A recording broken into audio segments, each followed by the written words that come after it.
Eu queria convidar você a pegar o esboço que está dentro do boletim, para que você possa acompanhar essa mensagem.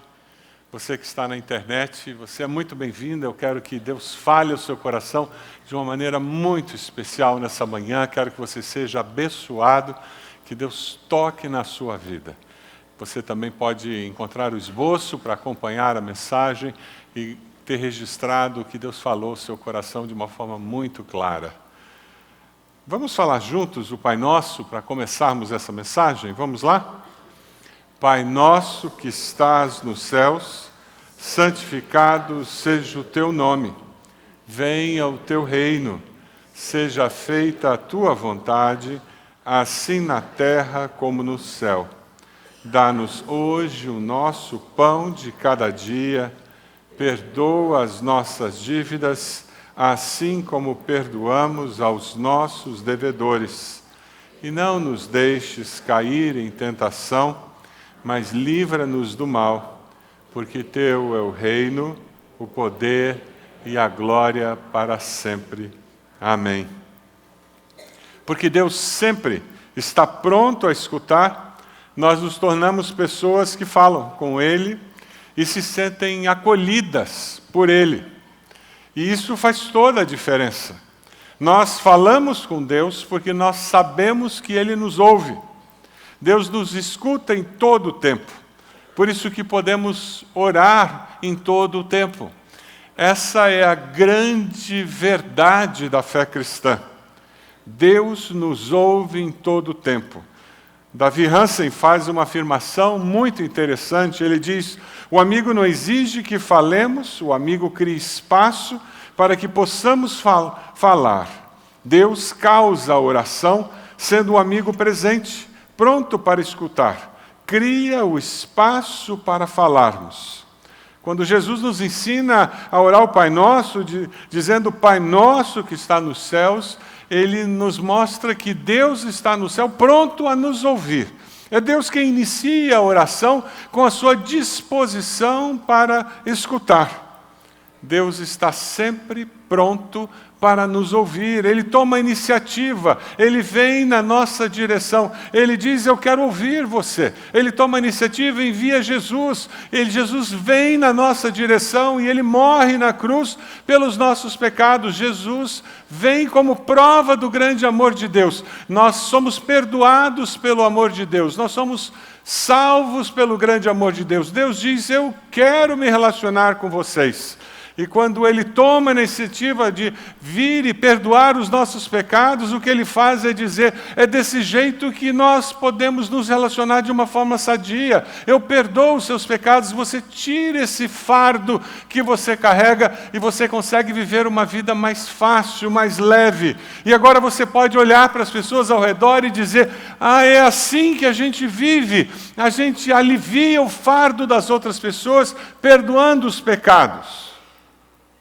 Pronto, acabou a mensagem. Você já pode ir para casa. O que eu vou falar agora é elaborar em cima desse tema básico. Nós somos perdoados para perdoar. Nós vivenciamos o perdão de Deus, somos perdoados dos nossos pecados, experimentamos o que é graça, o alívio que o perdão traz para a nossa vida.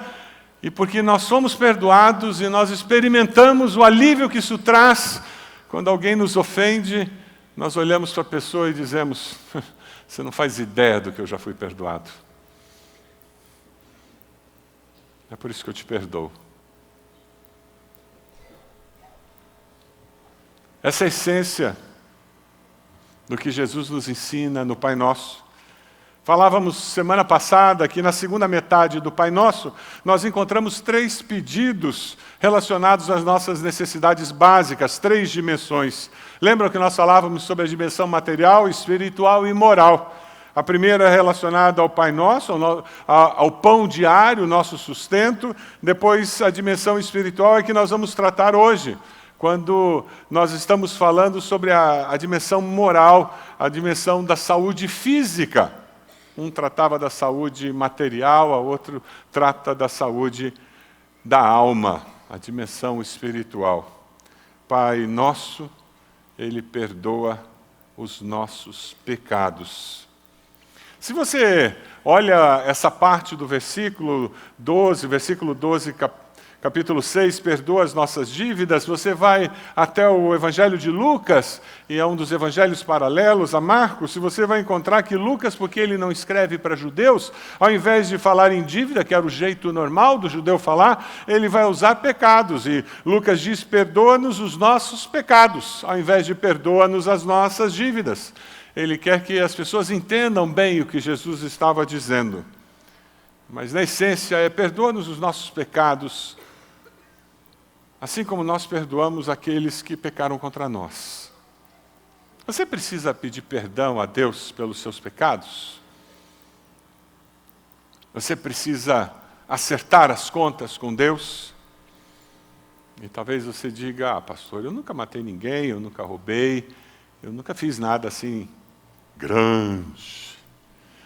Lá nos 10 Mandamentos você encontra a essência, o referencial básico para a ética cristã. E Jesus, conhecendo o coração daqueles que o ouviam, ele diz, olha, eu preciso ajudar vocês a entenderem o que é pecado e por que todos são pecadores.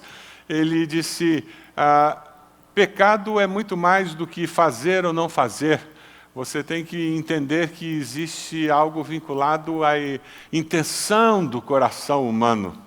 E Jesus fala lá em Mateus 5, 21, 22, ele diz, vocês ouviram o que foi dito aos seus antepassados? Não mate, quem matar será julgado. Mas eu lhes digo que qualquer um que ficar com raiva do seu irmão, já ficou com raiva de alguém? Será julgado. Quem disser ao seu irmão, você não vale nada, já disse isso para alguém? Será julgado pelo tribunal. E quem chamar o seu irmão de idiota, já chamou alguém de idiota? Estará em perigo de ir para o fogo do inferno. Jesus tirou da dimensão do proforma e foi para a essência, para a atitude do coração. Lá nos versículos 27 e 28, ele diz, vocês ouviram o que foi dito? Para aquele grupo de homens que estava ao redor dele, ele diz, não cometa adultério, diz o mandamento, mas eu lhes digo, quem olhar para uma mulher e desejar possuí-la, já cometeu adultério no seu coração, na essência, na intenção do coração. Quem ainda não teve filhos, talvez ainda se iluda achando que criança é santa, né? E que as crianças nascem com o coração puro. As crianças são uma página em branco, amorais. Isso é conversa humanista, de uma sociedade humanista, que considera o ser humano bom na sua essência, que é o oposto do que a Bíblia diz. A Bíblia diz que o ser humano não é bom na sua essência, porque nós nascemos pecadores. Todos pecaram e carecem da glória de Deus. Mas aí Deus é tão bondoso que faz com que nós tenhamos filhos. Aqueles bebês bonitinhos que a gente apresentou aqui, fofinhos, maravilhosos. E eles começam a crescer. Você vê 2 crianças no parquinho, você tem que ensinar o quê? Elas baterem uma na outra? Tem 10 brinquedos. O que você tem que fazer? Apartar, porque elas querem o mesmo brinquedo. Não é assim? Os pais ensinam a criança a mentir ou ensinam a criança a não mentir?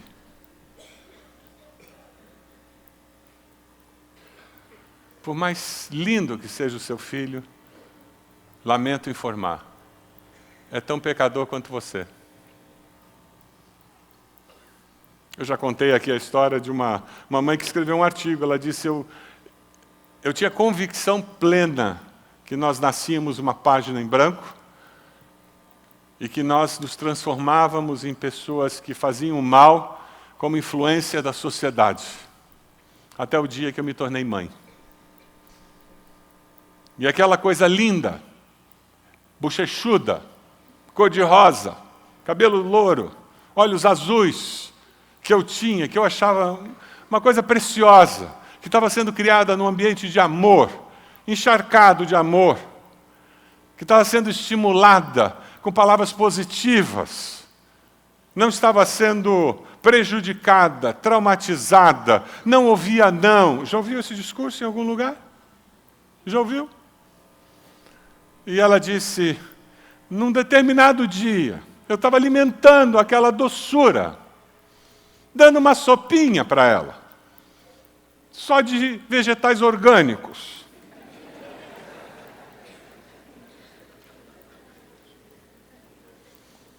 E ela não queria a sopa. E eu tentei dar sopa. E eu cantei uma música. E eu fiz o trem. E fiz o avião. Quantos pais aqui fizeram trem e avião na vida? E eu fiz o trem, e eu fiz o avião. E ela virava a cara, e ela fechava a cara. Até que eu fiz um ah, e ela fez um ah, e eu enfiei a colher de sopa. Você também fez isso, né? E aquela mãe escrevendo o artigo, ela disse, a minha filha olhou para mim, bem nos meus olhos, e fez. E eu tinha sopa sobre todo o meu rosto. E aquela mãe escreve esse artigo dizendo, naquele momento, eu descobri que aquela criança linda era pecadora. Porque ela me agrediu com a sopa dela.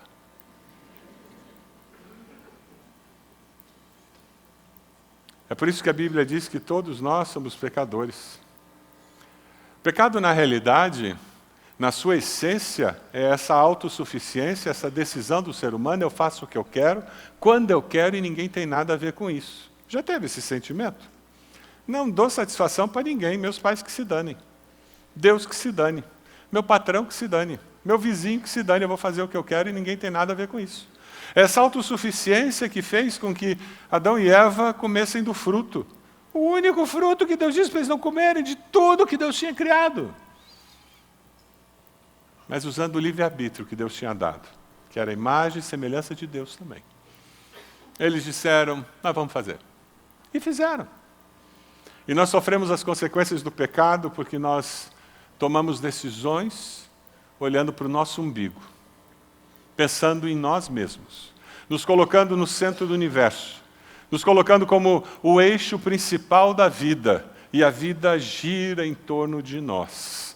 E aí os conflitos surgem, os relacionamentos são quebrados, as dificuldades aparecem, a família entra em crise. Lá no trabalho eu tenho dificuldade de me relacionar com meus colegas da equipe, eu tenho dificuldade de me relacionar com o meu chefe, eu tenho dificuldade de relacionar com os meus funcionários, eu tenho dificuldade com meus vizinhos, porque o eixo sou eu. Como que as pessoas não entendem que o eixo do mundo sou eu? Como que minha esposa não entende que eu sou o eixo do mundo? Como que minha mãe não entende que eu sou o eixo do mundo? Ela agora inventou que eu tenho que arrumar meu quarto. O eixo do mundo não arruma o quarto, ele reina.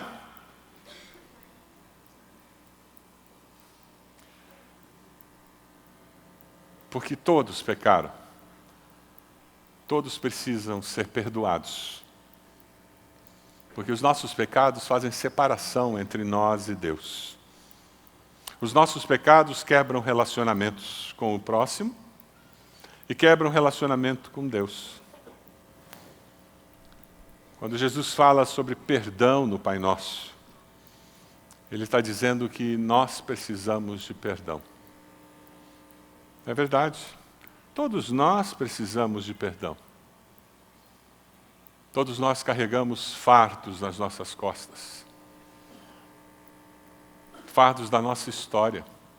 Precisamos ser perdoados daquilo que fizemos há 30 anos atrás, porque o diabo ainda vem e nos acusa. Aquilo que você fez há 15 anos atrás e que você ainda lembra e dá um frio na coluna quando você lembra. Aquilo que você fez há 10 anos atrás e que de madrugada você ainda acorda e fica pensando, e se eu não tivesse feito? E a tirania do ser acaba com o ser.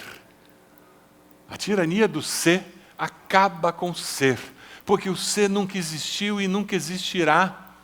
Mas ele atormenta a alma do ser humano. Porque o erro do passado não foi perdoado, colocado aos pés da cruz e resolvido. Você não está liberto dele, você carrega. E a mochila cheia dos erros do passado se torna um peso que você leva. É aquele divórcio que não deveria ter acontecido, mas aconteceu. É aquela traição que não deveria ter acontecido, mas aconteceu. É aquela mudança de emprego que eu não deveria ter mudado, mas eu mudei. É aquela palavra que saiu, não deveria ter saído da minha boca, mas saiu. É aquela decisão errada que eu tomei, que eu não deveria ter tomado, mas eu tomei. Mas aconteceu. E eu caminho pela vida sendo acusado pela minha consciência, pelo acusador da nossa alma, o diabo, porque ele veio para matar, roubar e destruir, e ele aterroriza você dioturnamente com a culpa, com a frustração. Essa mensagem hoje é para libertá-lo dessa culpa.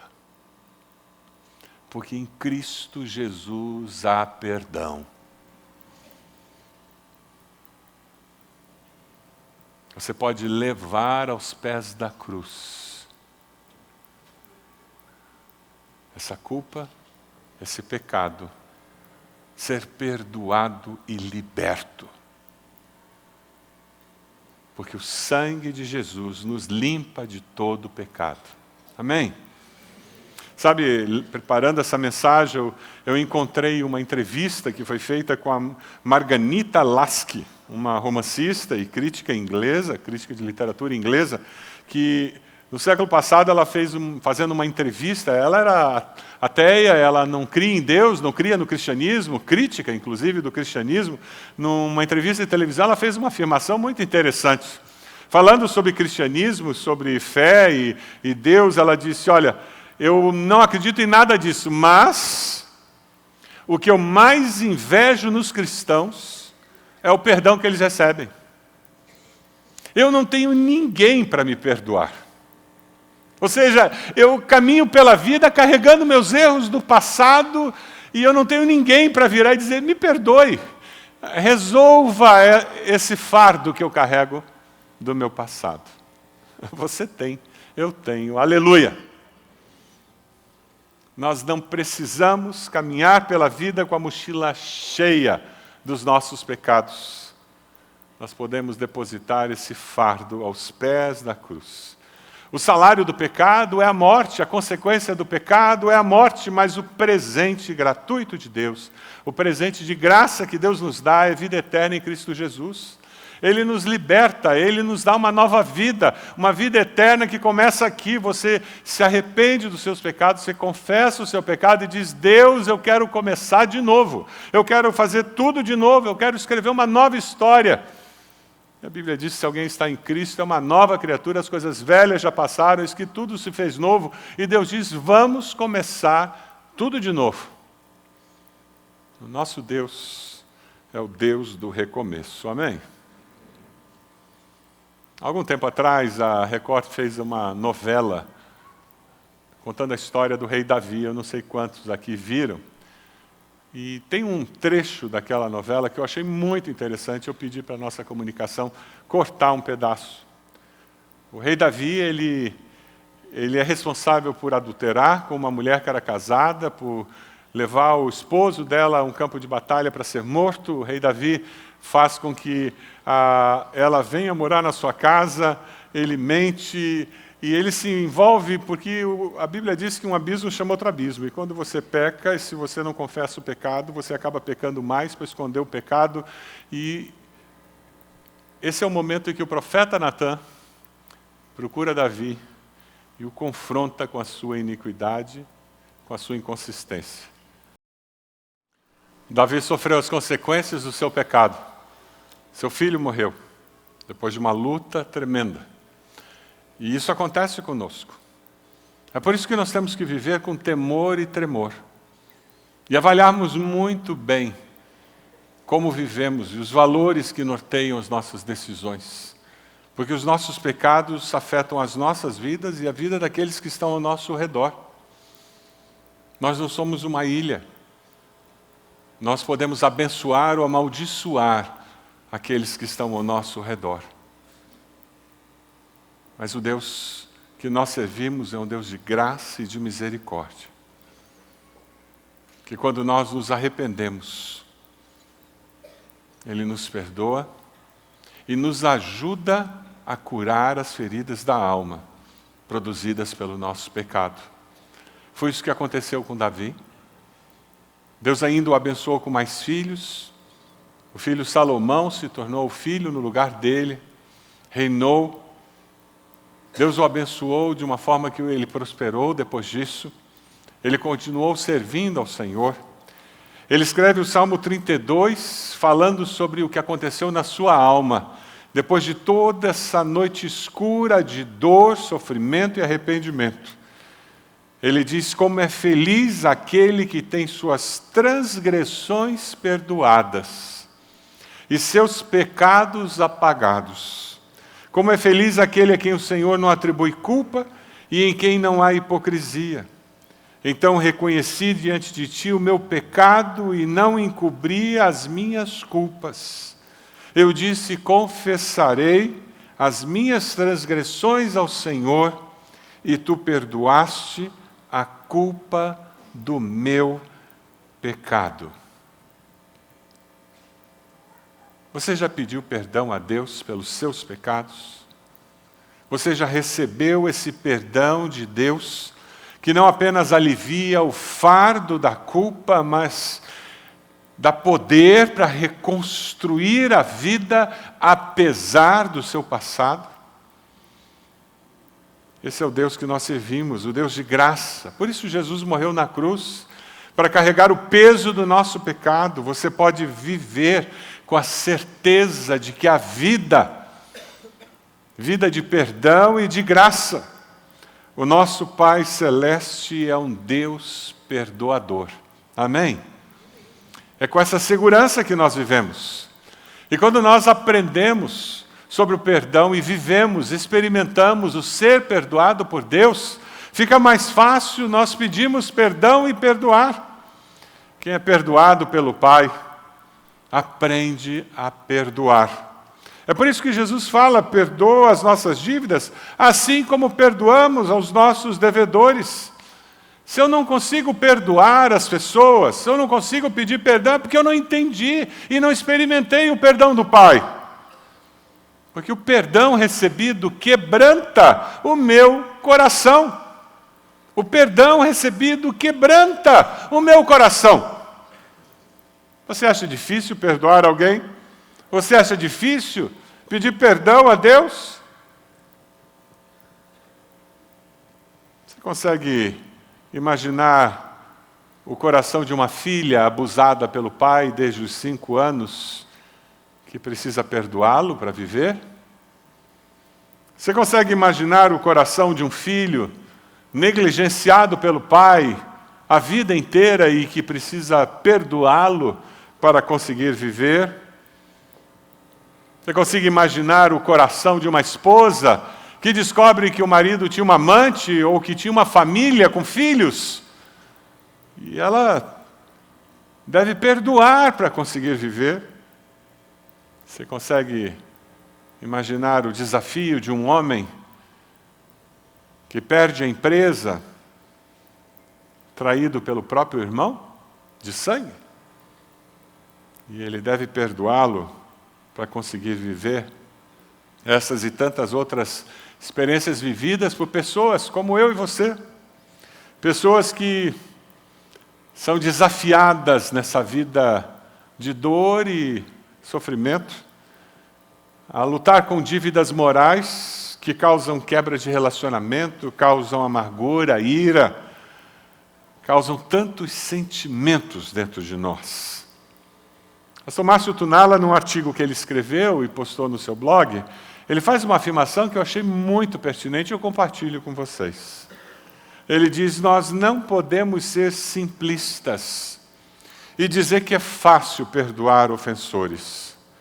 O ser humano precisa muito do agir de Deus para promover restituição e restauração em um coração ferido. Eu quero ler de novo esse texto. Não, nós não podemos ser simplistas porque a vida não é simples. Ela é complexa. Nós estamos falando de situações complexas da vida. Nós não podemos ser simplistas e dizer que é fácil perdoar ofensores. Não é. Não é fácil. O ser humano precisa muito do agir de Deus para promover restituição e restauração em um coração ferido. A Bíblia nos fala claramente que perdão não é um sentimento. Não. Perdoar é uma decisão. Quando a pessoa decide perdoar, ela decide perder. Ela decide abrir mão dos seus direitos. E é uma decisão consciente. E eu faço isso obedecendo ao mandamento bíblico, a uma ordem do Senhor. Eu faço isso constrangido pelo perdão que eu recebi de Deus. E é por isso que, olhando o perdão, o tamanho do perdão que eu recebi, eu olho para essa necessidade e digo, apesar de toda a dor que eu sinto, eu decido conceder o perdão, porque eu recebi um perdão tão significativo. E esse meu Deus diz que eu devo estender a minha mão. Constrangido pelo amor e a graça de Deus, eu decido que eu farei o que o Pai fez comigo. Perdoar é uma decisão. Pedir perdão é uma decisão. Você precisa perdoar alguém? Abrir mão dos seus direitos? Você precisa procurar alguém e pedir perdão? Para restaurar algum relacionamento quebrado? Ou você vai passar pela vida carregando essa sacola de ressentimento, amargura? Eu li uma história de um professor que queria ensinar para os alunos sobre o que acontece quando nós não perdoamos. Ele trouxe um saco de batata para a sala de aula e pediu aos alunos que pegassem várias batatas e que escrevessem a primeira letra do nome das pessoas que eles não conseguiam perdoar. Alguns pegaram poucas batatas, outros pegaram muitas batatas, mas todos saíram daquela aula com um saco cheio de batatas com nomes escritos. E eles passaram uma semana carregando aquele saco de batata para o trabalho, para a escola, para casa, tinham que dormir com um saco de batata na cama. Você consegue imaginar o que aconteceu? Durante uma semana, você carregando um saco de batata, consegue imaginar o incômodo de entrar no banheiro com saco de batata, sair do banheiro com saco de batata, ir no mercado com saco de batata, sair do mercado com saco de batata. E quando chegaram na aula, na semana seguinte, aquele professor disse, eu queria ouvir a experiência de vocês. E todos reclamaram de carregar aquele peso. Alguns disseram, já está começando a feder. Quando eu chego nos lugares, as pessoas reclamam porque tem algumas batatas que estão começando a apodrecer. E aquele professor disse, eu acho que ficou claro para vocês o problema. O problema não são as batatas, né? O problema são os sentimentos que vocês carregam dentro de vocês. Porque assim como as batatas estão apodrecendo, os sentimentos do coração de vocês já estão podres há muito tempo. Você carrega ácido dentro de você. Aí quando alguém fala o nome daquela pessoa, você se arrepia. Aí você está dirigindo o carro e passou perto da casa da pessoa. Vem aquela onda dentro de você, assim. Aí você encontra alguém e aquela pessoa faz um comentário positivo sobre aquela pessoa. Você na mente, assim, você faz uma lista de desgraças que aquela pessoa faz. Claro que você é educado, você não menciona nada, né? Você dá aquela resposta fria. Você é crente, né? Imagina que eu vou falar mal dela. Aí você encontra uma pessoa num evento e você se apresenta e aquela pessoa diz o nome dela. É aquele nome. De cara você não foi com a cara da pessoa. Que você já projetou nela aquela outra pessoa que você não gosta. O pior é que a pessoa provavelmente nem sabe que você está sofrendo do jeito que você está sofrendo. Você tem um problema, não a pessoa. Já percebeu isso? Quando Jesus manda que nós perdoemos ao próximo, Ele está pensando na gente. Inicialmente Ele está pensando em nós. Quem sofre mais é quem não perdoa. Aquela pessoa cerceia de liberdade, aquela pessoa carrega um ácido dentro dele, aquela pessoa vive sofrendo, acorda de noite lembrando. Quando vê que aquela pessoa que você não perdoa está prosperando, você fica olhando e dizendo, deve ter feito algum chuncho. Coisa boa não é. Porque você não consegue celebrar, você não consegue ver nada de bom vindo dali, porque o teu coração é amargo. E quando você vê aquele câncer já corroeu a sua alma. O problema é que o não perdoar começa a separar você de Deus. E você começa a ter dificuldade de acreditar que você foi perdoado por Deus. Porque o perdoar ao próximo me lembra do grande perdão que eu recebi de Deus.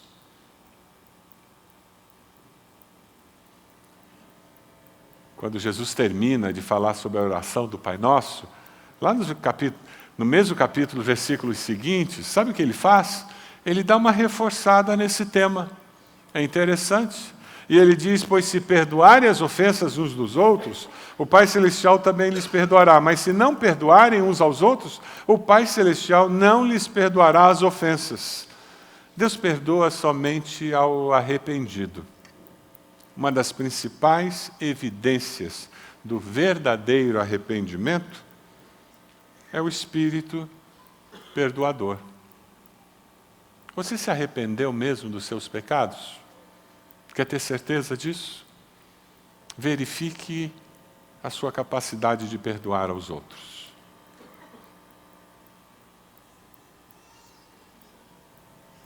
Talvez você precise voltar para a cruz do Calvário e conversar com Deus sobre o que é ter um coração arrependido. Talvez a sua justiça própria, o fato de você ter sido criado em igreja, faça com que você não tenha se arrependido de fato dos seus pecados. Por isso é tão difícil perdoar os erros dos outros. Por isso é tão difícil experimentar perdão no seu relacionamento com o próximo. Martin Lloyd-Jones, grande pregador, ele disse, perdoar como Deus me perdoou em Cristo Jesus na cruz do Calvário. Essa petição do Pai Nosso é cheia da graça de Deus. O discípulo, ele aprendeu com o Pai Celeste a pedir perdão e a perdoar. Lembra daquela história que Jesus contou do credor incompassivo? O homem chegou para o rei e o rei disse, você me deve, você tem que pagar, você não tem como pagar, e então você vai para a prisão, eu vou vender seus filhos. E a pessoa disse, tenha paciência comigo, Senhor, eu pagarei tudo ao Senhor. O patrão teve pena dele, perdoou a dívida e deixou que ele fosse. Ele sai, dobrou a curva, dobrou a esquina. Ele encontrou alguém que devia para ele muito menos do que ele devia. Ele olha para a pessoa e disse, pague o que me deve. E a pessoa disse que não tinha como pagar. Tenha paciência comigo, eu lhe pagarei tudo. E ele disse, de jeito nenhum. Pelo contrário, mandou colocá-lo na prisão, você vai vender a sua família. A consequência é que os vizinhos, olhando aquilo, foram reclamar com o rei. E a palavra do rei foi muito clara, empregado miserável. Você me pediu e por isso eu perdoei tudo o que você me devia. Portanto, você deveria ter pena do seu companheiro, como eu tive pena de você. Será que esse é o seu caso? Você espera que Deus perdoe seus pecados, mas você não perdoa alguém, fica segurando, não abre mão dos seus direitos? Ah, pastor, mas ele é sem vergonha, ela é sem vergonha. Se eu perdoar, você não abre mão dos seus direitos?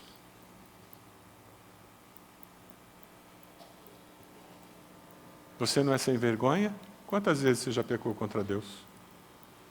Quantas vezes você já errou contra Deus? E Deus parou de perdoar?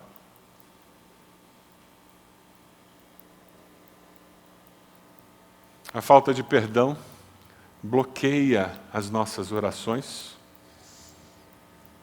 nos coloca em uma posição muito desconfortável, espiritualmente falando. O desafio dessa manhã é que nós tomemos decisões. Eu li uma historinha que eu achei muito interessante. O homem moribundo em casa, os últimos dias de vida, aquele vai e vem, a cuidadora, e cada vez que ele entrava no quarto, a porta do quarto rangia. Você já teve uma porta em casa que rangia? Lá em casa é a porta do banheiro. Se a gente bobear, ela fica rangendo. Vira, mas por causa do bafo, do banho, de vez em quando a gente tem que colocar alguma coisa para lubrificar. Você já teve na tua casa uma porta que fazia barulho? E era a porta do quarto. E o médico veio visitar, e o homem, no final, nos últimos dias, e aquela porta incomodando, e a família vinha visitar, e aquele barulho, e o vizinho veio visitar, e aquele barulho, e a esposa entrava e saía, e aquele barulho. Irritante aquilo, e aquilo estava irritando o enfermo, até que, de repente, um dia, um vizinho veio, trouxe uma latinha de lubrificante, colocou uma gota em cada dobradiça. E pronto. Aquele barulho que irritava todo mundo desapareceu. Nos nossos relacionamentos, é assim que o perdão funciona. Uma gotinha de perdão alivia o incômodo do relacionamento. Uma gotinha de misericórdia facilita tudo. Uma gotinha de compreensão favorece o conviver em família. Uma gotinha de palavra de vida restaura a saúde da alma. Uma gota. E tudo começa porque eu decidi abrir mão dos meus direitos, de ter razão, de ter a última palavra.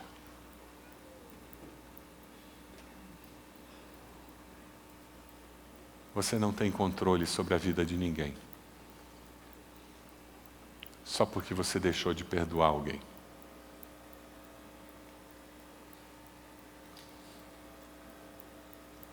O desafio dessa manhã é nós vivermos a realidade do Pai Nosso, experimentando o perdão do Pai. Aceitar Jesus como Salvador é isso. É receber o perdão do Pai que é eterno. O desafio dessa manhã é nós perdoarmos aqueles que nos ofenderam, como o Pai nos perdoou. É nós buscarmos o perdão daqueles que nós ofendemos, para restaurarmos os relacionamentos. Você vai colocar uma gotinha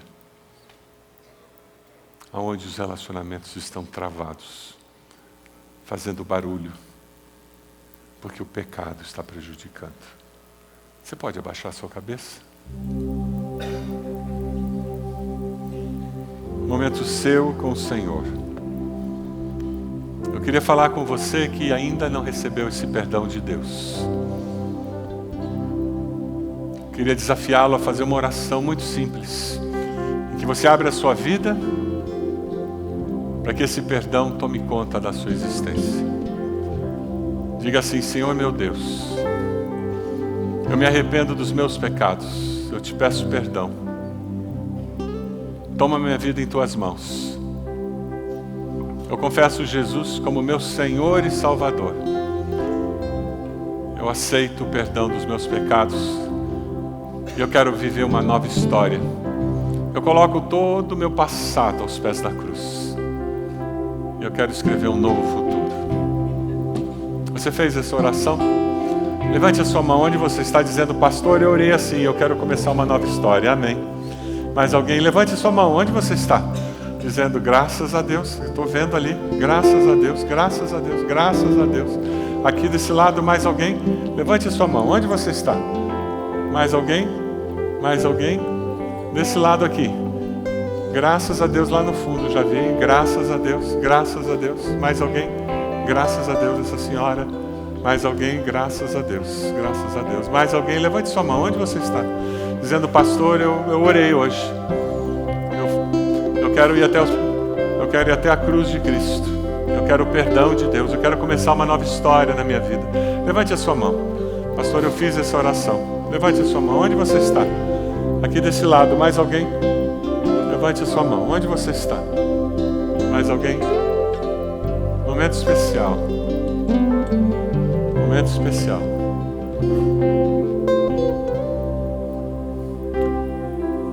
Vamos ficar de pé? Nós vamos começar a cantar. Eu queria convidar você que levantou sua mão a vir até aqui à frente. Nós queremos orar por você. Queremos abençoar a sua vida de uma forma muito especial nessa hora. Queremos caminhar com você em nome de Jesus. Chegue aqui na frente. Nós queremos abençoar a sua vida. Isso, que coisa. Chegue aqui. Graças a Deus. Chegue até aqui. Nós queremos orar por você. Sai do seu lugar, vem até aqui. Isso, olha lá. Olha lá. Vindo. Queremos abençoar a sua vida nesse momento tão especial. Chega aqui. Olha lá. Chega aqui. Olha lá.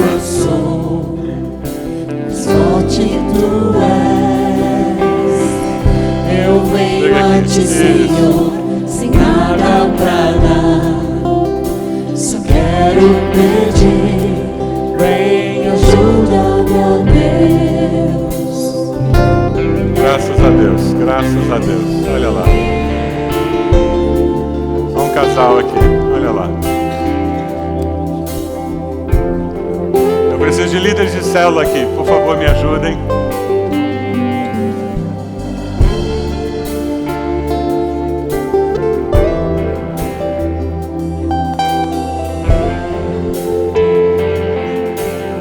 Uma senhora aqui. Duas jovens aqui. Duas jovens aqui.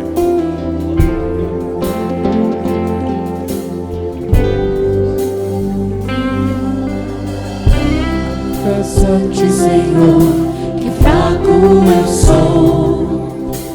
Tão fraco eu Deus sou. falou seu coração, vem aqui. Nós queremos orar por você. Tu és. Eu venho a ti, Senhor, sem nada pra dar. Só quero pedir, vem, ajuda-me, ó Deus.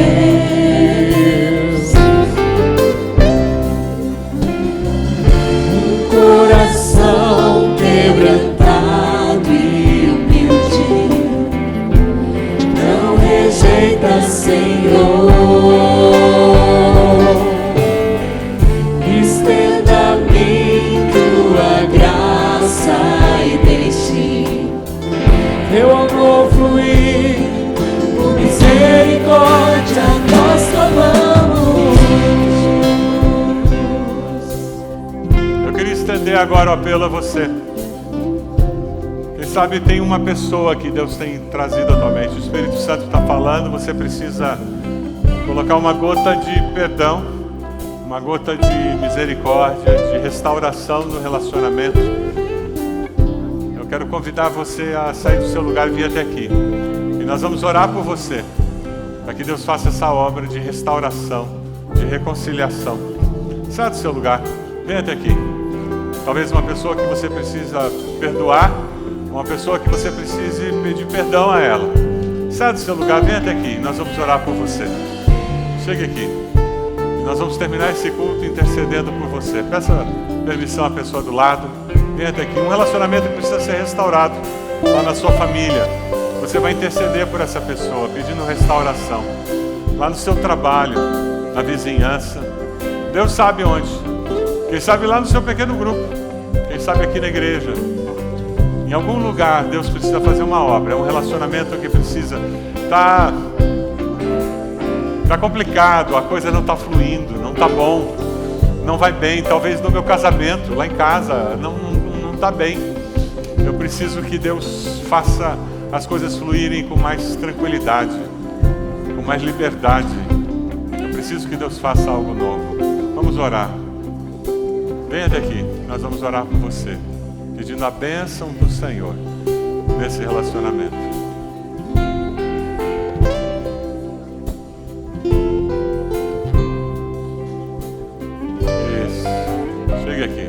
orar por você. Deus amado, nós queremos colocar esses irmãos e irmãs que vêm à frente, dizendo que querem que o Teu Espírito Santo faça uma obra completa na vida deles, restaurando relacionamentos, facilitando, Senhor, esses relacionamentos. Ó Deus, que haja perdão, que seja dado perdão, seja pedido perdão. Que, ó Deus, o Teu Espírito Santo traga um ambiente de misericórdia, de harmonia, de bondade, de amor. Ó Deus amado, que o Senhor faça essa obra completa, para que nós possamos ver a presença do Senhor manifesta. Abençoa esses queridos que vêm à frente dizendo: eu preciso que Deus me capacite, para que eu seja um instrumento que vai levar essas gotas de transformação onde eu estiver. Ó Deus, abençoa esses irmãos e irmãs que vêm à frente confessando Jesus como Senhor e Salvador. Confirma essa decisão nos seus corações. Sela com Teu Santo Espírito, Senhor. Nos dê a alegria de vê-los caminhando, servindo ao Senhor. Ó Deus, que ainda hoje eles possam contar para alguém sobre essa decisão. Eles possam falar sobre o alívio que houve na sua alma por terem sido perdoados pelo Senhor, lavados pelo sangue de Jesus, transformados pelo Teu poder. O alívio de saber que o Senhor é um Deus que ama e que perdoa. Louvado seja o nome do Senhor. Ó Deus, nos leve com a Tua graça, com a Tua bondade, com o Teu poder. É assim que nós oramos, no nome de Jesus. Amém, Senhor.